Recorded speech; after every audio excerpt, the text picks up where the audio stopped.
watching Fox 44, WFFF.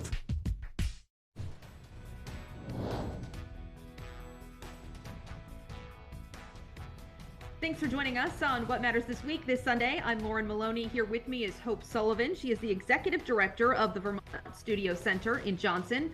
Hope, thank you so much for joining us. Oh, thank you for having me. Great to be here. We are here to actually talk about fellowships being offered to support Vermont artists impacted by flooding in July. First of all, however, please tell us what the Vermont Studio Center is for our viewers who may not know. Oh, well, for those who don't know, Vermont Studio Center is in Johnson, Vermont, and we are an international artist and writers residency program, which means we bring people from all over the world here to Johnson to stay for 2 to 4 weeks and work on their craft. And so we create this amazing community of creativity and inspiration, and it's all about translating spirit into form is what our goal is to help support. So a wonderful hidden gem, I think, in Johnson. How did this fellowship come about? Well, we have some longtime supporters who knew of a fund that we used to have, the Displaced Artist Fund, which actually was spent down several years ago. I've only been here for about 5 months, and they heard about the flooding that was happening in Vermont, and they wanted to do something, and so they made this grant. It's the Marshall and Margaret McComb Foundation made a grant for flood relief fellowships through our Displaced Artist Fund. So it's kind of wonderful because we'll be able to continue that fund going forward. But right now in 2023, we have a way to do something for Vermont artists and writers who were directly impacted by this summer's floods. Yeah. Okay. Tell us, how can somebody be eligible to apply? Do you have to be from Johnson? Oh, not at all. Nope.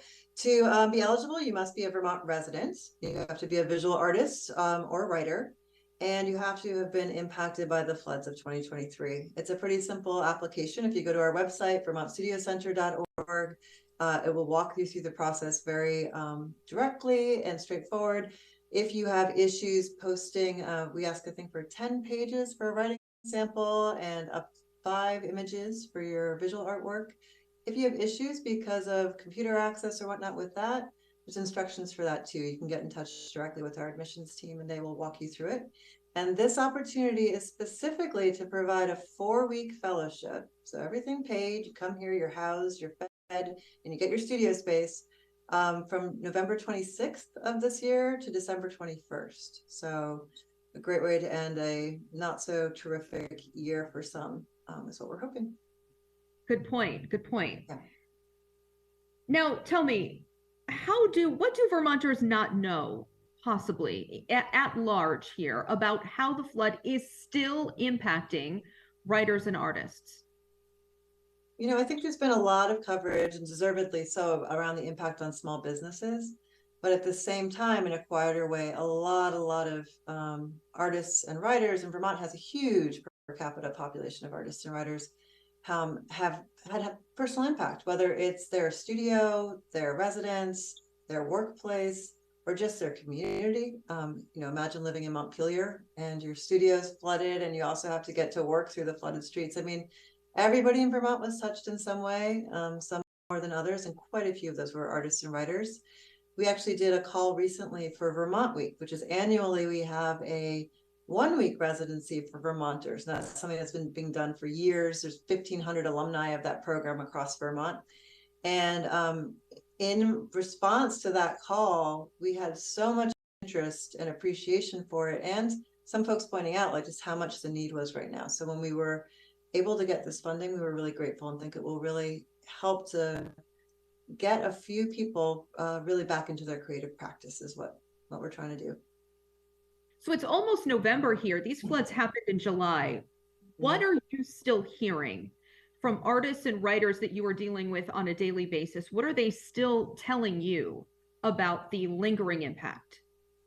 Well, I mean, we're hearing just that it is a lingering impact. I mean, I can tell you specifically for myself professionally here at Vermont Studio Center, we were really significantly impacted by the floods. The building I'm in right now, the lower level, was flooded up to 5 feet, had never come that high ever. And another building was flooded even higher. And that building's actually, unfortunately, going to need to come down. So we have done the immediate mitigation. We have come up with our winterization plan, but it's a long road ahead. And I think that that exact same thing is true for individuals. And perhaps there's just not as much of a platform to let people know about it. So what we're hearing from artists is very much what we're experiencing here is, yes, you can keep going. You know, we even at the time we had residents who were here during the flood, and they were able to continue their practice. And luckily, our dining hall didn't have to shut, and we could continue. But it's just a lot that's happening in the background, and it can really, if it's your own studio, if it's your own home, that can have a devastating impact on your just ability to focus and have that be the priority. So we're giving a gift of time and lack of worry, I think. What proof do people need to share with you that they experienced a direct impact? It's pretty, I mean, they don't have to share anything official. It's more of a narrative format essay. So if we have questions, we will ask, we'll reach out. So the idea is not to have an onerous application, but really to reach artists and writers who have had some impact. So I would encourage everybody just to tell your story, tell it forthrightly, and not worry too much about how you're expressing it. We're not asking for receipts. It's not a FEMA application, which I now know is everybody's doing. Oh my goodness, I had no idea, but I do now, and it is not like that at all. And the goal is absolutely not to be creating burden for those who are trying, because we only got funding for 2 visual artists and 1 writer. So it is a very limited availability for right now, but there'll be other opportunities in the future. And we don't want it to be painful to put your hat in the ring. And we also waived the application fee, so it's completely free for people to apply. How many people have applied so far? Well, it just opened on Monday, and I think, you know, it's an application people are filling out. So I'm not sure how many have been completed. I know that dozens of people have already started the process. I'm not sure. I'd have to check with my admissions director to see where we are in terms of ones that have been submitted. It's a 2-week call, so people have until midnight on Sunday, October 5th. Yeah, I'm glad you mentioned that. Sunday, October 5th. Yep. It's the Sunday, November 5th is the deadline to get that information. Thank you. It's not, yes, November 5th. I imagine too, Hope, that some of these individuals are actually still reeling, still struggling in some way from the pandemic, because we heard, you know, just how artists were affected then. So this is kind of a twofold whammy that people received over the summer. Yeah, it really is, because we're just starting to emerge back into a new normal, and COVID's not gone, and now then this came, and it was such a surprise, I think, for so many people. It wasn't even a named storm, as you know. So but you know, Vermonters are hardy. People have gotten through it, but I think, especially for our creative community, for our cultural landscape, finding ways to inject support, to find ways to support the artists that help us to get through these hard times, I think is critical. So the Macomb Foundation has been absolutely amazing, stepping up to make this possible. How have people who have taken part in fellowships in the past succeeded or you know, saw some success once they left? Oh, well, we've had you know, over 17,000 people come through Vermont Studio Center, artists and writers over the years, and there's quite a few large names. So I mean, there's celebrity artists and writers, and there's people who are very, very well known in the field, and then there's people who maybe are more, you know, working on their own craft and aren't as much in the public eye. But everybody is juried, so it's always about quality. So there's always really, really amazing work that's being done here. So I mean, I guess my favorite story that involves a name about somebody is Alan Cumming came here to write his book, and he apparently, this is years before I was here, but got lost while he was on a hike, and it made it into some of his comedy and writing. So if you ever read about some like big, you know, like adventure getting lost on a hike that in Vermont, that was while he was at Vermont Studio Center.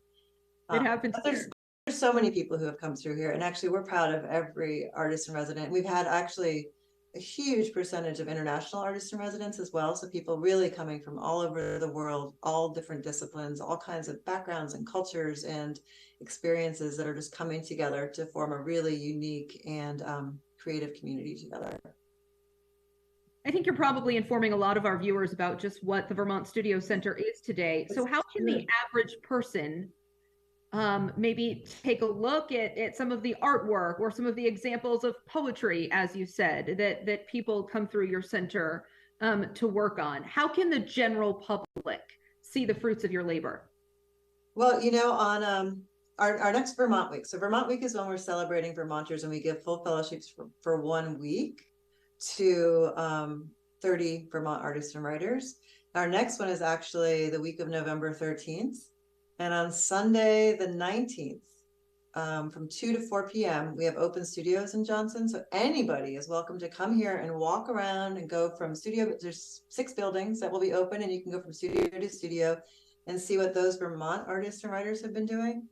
But you can also go and check out our calendar. For every session that we hold, we invite a visiting artist and a visiting writer. And those are renowned folks in their field who come and give an artist talk or a writer's reading, and then they also work one-on-one with the residents for a few days. So there are some amazing people coming up. I know that just off the top of my head, during Vermont Week, we have Will Casso-Condry, who's going to be here on November 15th, and he's a visual artist. And then we have Ricardo Wilson, who is a writer, who will be here on the 17th. And both of those are a talk and a reading at 8 o'clock. So all of that, though, is on vermontstudiocenter.org. So there's often an artist talk or a writer reading or a studio tour that someone can jump in on. But folks are also welcome. You know, my email's on the website. You're welcome to reach out to me. I'd be happy to give anyone a tour if they're coming through Johnson, because we're right in the center of town and love to show people what we're doing. A reminder to apply for this fully funded fellowship at the Vermont Studio Center. You have until midnight on Sunday, November 5th. Hope, I really appreciate your time. Thank you. Thank you so much, Lauren.